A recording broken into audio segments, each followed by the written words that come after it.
नमस्कार दोस्तों, आज बुलढाणा या ठिकाणी आपण हे मेंढपाळ बांधव आपल्यासोबत आहेत आणि हे आमचे साहेबराव लवंगे साहेबराव लवंगे भाऊ गेले वर्षभर या मेंढ्यांना आयमिन हे आपलं टॉनिक पाजतात.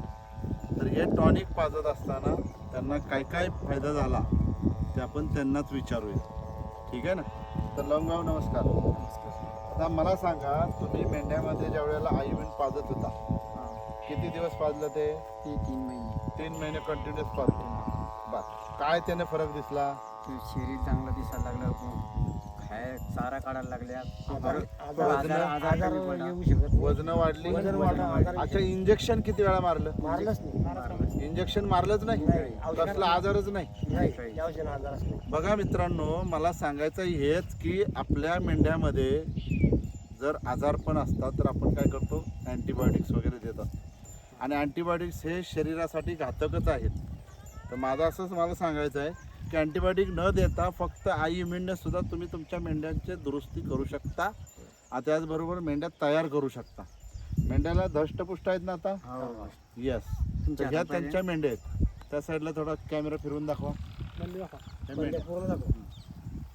त्यांच्या जवळ 501 मेंढ्या आहेत. अच्छा अच्छा. तर हे आमचे साहेबराव लवंगे भाऊ यांच्या मेंढपाळामध्ये म्हणजे जसे मेंढी पालन करताय, किती वर्षापासून करताय? 35 वर्ष आली. 35 वर्ष. बरं, असं इंजेक्शन न मारणारं पहिलंच वर्ष असेल ना? हा, पहिलंच. अगोदर तर प्रत्येक वेळेला इंजेक्शन मारायचं. तर मित्रांनो, इंजेक्शन अजिबात मारायची गरज नाही आहे. मी तुम्हाला सांगतो, आयमिन हे फक्त औषध पाजा, त्याचा तुम्हाला फायदा चांगला होणार. मेंढ्या धष्टपुष्ट होणार, खायला लागणार आणि काहीही प्रॉब्लेम होणार नाही. बरोबर ना? बरोबर. तर तुम्ही काय सांगाल आपल्या मेंढपाळ बांधवांना? मेंढपाळाला असंच चांगले औषधी, हा, की आजार येत नाही, काही आजार येत नाही, मेंढ्या पुष्ट राहतात, चांगले चांगलं राहतात, धष्टपुष्ट होतं. हा, तर जरूर पाजा, आयमिन पाजा. हा. तर हे होते साहेबराव लवंगे भाऊ त्यांचे सहकारी बुलढाण्यावरून.